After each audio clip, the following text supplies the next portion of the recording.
자, 안녕하세요. 마켓리더 골디락스의 이주영입니다. 7월 시장은 투자자들에게 정말 쉽지 않은 한 달이었습니다. 하지만 8월은 시장의 중요한 변곡점이 될 가능성이 점차 높아지고 있는 상황인데요. 다만 이제 이번 반등은 급격한 V자 반등이라기보다는 구조적인 요인으로 하락했던 시장이 시간을 두고 정상화되는 과정일 가능성이 대단히 높기 때문에 지금 너무 이제 급하게 추격 매수를 하거나 욕심을 내기보다는 차분하게 시장을 분석하고 계좌를 조금씩 회복하고 수익을 지키는 전략을 구사하는 것이 필요하다, 이렇게 말씀 좀 드리겠고요. 자, 지난 시간에 이제 그 10년 국채를 가지고 펀드멘탈적인 측면, 그 다음에 10년 국채의 위치를 가지고 시장 전략을 말씀 좀 드렸습니다. 오늘 이제 다시 한번 정리를 좀 해드리면 미 10년 국채가 지금 구조적인 요인에 의해서 미국 정부의 재정 적자, AI 투자 확대, 치플레이션으로 인해서 빠르게 금리가 내려가기에는 구조적으로 어려울 수 있습니다. 하지만 중장기 관점에서 봤을 때 스콧 벤센트와 트럼프는 AI가 고도화되게 되면 생산성을 향상시켜서 결국에는 인플레이션이 낮아지면서 금리가 내려갈 수 있다라고 주장을 하고 있는데, 저는 상당 부분 일리가 있다라고 보고 있습니다. 그렇기 때문에 지금은 AI를 고도화하는 과정에서 인플레이션이 발생할 수 있지만 장기적인 관점에서는 금리가 내려갈 수 있다라고 보시면 되고요. 자, 10년물 그 핵심 구간 다시 한번 체크를 해드리면 4.6 이상이면 상당 부분 리스크가 반영되어 있고 주가도 무릎 아래권이라고 보시면 되고요. 4.3에서 4.6이면 안정화 단계, 4.3 이하, 4 이하면 대단히 좋다, 이렇게 좀 생각하시고 투자를 진행을 하시면 될 것 같습니다. 자, 오늘은 지금 지난주에 이제 슈퍼 위크가 지나면서 삼성전자, SK 하이닉스의 실적, 그리고 빅테크 기업들의 실적 발표, 가이던스를 통해서 클라우드 쪽에 대한 성장성, AI가 발전할 수 있다는 것에 대해서는 동의를 하는데 주가가 지금 못 올라가고 있단 말이죠. 근데 주가가 못 올라가는 데는 이유가 있거든요. 이제 금리와 관련된 부분들도 있지만 수급적인 관점에서 또는 수급이 꼬여 있다라고 한다면 이 수급을 풀고 움직여야 되기 때문에 오늘은 이제 이 수급적인 부분, 단일 ETF 일정을 좀 확인하면서 왜 지금 삼성전자, SK 하이닉스가 상승을 하기 위해서 기간 조정이 필요할 수밖에 없는지 설명을 드려보도록 하겠습니다. 자, 올해 이제 1월 30일 날 금융위원회 제도 개편 발표가 있었고요. 자, 5월 27일 날 상장을 진행했고 단일 종목 2배 레버리지 인버스 12종이 정식으로 상장합니다. 그리고 6월달, 7월달 개인 투자 자금이 유입이 되고요.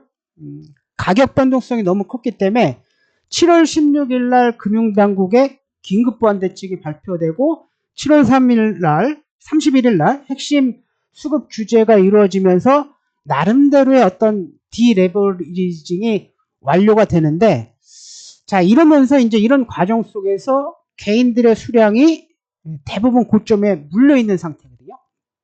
자, 먼저 이제 수급 먼저 체크해 드리면요. 자, 보시면 5월 27일부터 6월 30일 코스피의 이제 수급을 보시면 개인들이 57조, 외국인들이 62조, 기관이 42조 매수했는데 그 중에 4조 2천억 매수했는데 금융투자가 10조. 금융투자가 ETF 자금이라고 판단하면 거의 대부분 개인들이 샀다라고 보시면 되고요. 자, 코스닥 같은 경우에는 어떻습니까? 포모에 견디지 못해서 거의 ETF 상장되자마자 개인들은 매도, 이 물량은 외국인과 기관이 받은 상황이고요.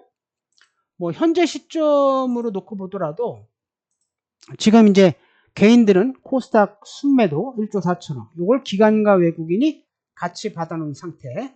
코스피 같은 경우에는 조금 더 심하죠. 개인들이 67조, 외국인들은 75조. 그리고 기관들은 이제 4조 1천억 정도. 자, 보시게 되면, 자, 삼성전자에 개인들이 대거 들어왔던 날짜가 5월 27일이 이날입니다. 그리고, 투매가 물렸던 이제 7월 달까지가 이 자리. 그러니까 개인들이 정확하게 이제 이 가격대에 들어왔고, 이 가격 평단가가 뭐 한 이 정도 가정하면 저점 라인대가 대충 한 40에서 50% 사이거든요. 그러니까 디레버리징이 어느 정도 완료된 건 맞지만 개인들이 여기에 이제 계속 물려있는 상황이기 때문에 디레버리징 과정이 당분간은 더 진행될 가능성이 굉장히 높은 거죠. 자, SK하이닉스도 한번 보겠습니다. 자, 5월 27일이 이날이죠. 이날이고, 그 다음에 이제 6월 말 개인 투자자들이 가장 많이 몰렸을 때가 이 자리. 그러면 개인 투자자들의 평단가 또는 매수가 가장 많이 이루어졌던 자리가 이 자리이기 때문에 대략적으로 이제 평단가 250만 원 정도 가정했을 때 개인들이 물렸던 데를 기준으로 125만 원, 145만 원 이 라인대면 대부분 이제 뭐 신용을 썼다면 반대 매매, 레버리징을 썼다면 80%, 90%까지 손실을 보는 구간대. 하지만 여기에 물량이 많이 몰려 있었기 때문에 바로 올라가기보다는 디레버리징 과정이 진행될 수밖에 없는 그런 상황이고요.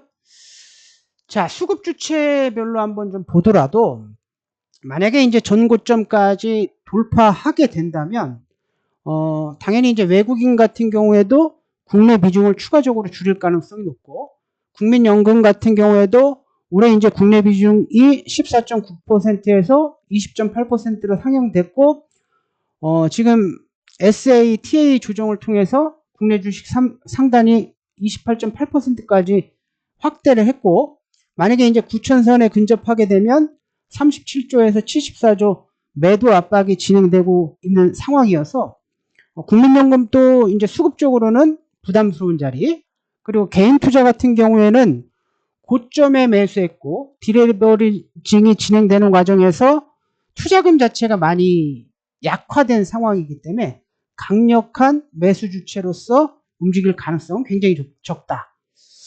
그나마 이제 지금 긍정적인 것은 삼성전자, SK하이닉스 실적이 굉장히 좋기 때문에 상법 개정을 통해서 자사주 소각이 진행될 가능성이 있습니다. 하지만 이제 이것도 대부분 시장에서 알고 있기 때문에 이런 것 자체는 어떤 그 종목의 저점을 공고히 하는 데는 도움이 되겠지만 위쪽으로 쏘기에는 다소 좀 부담스럽다.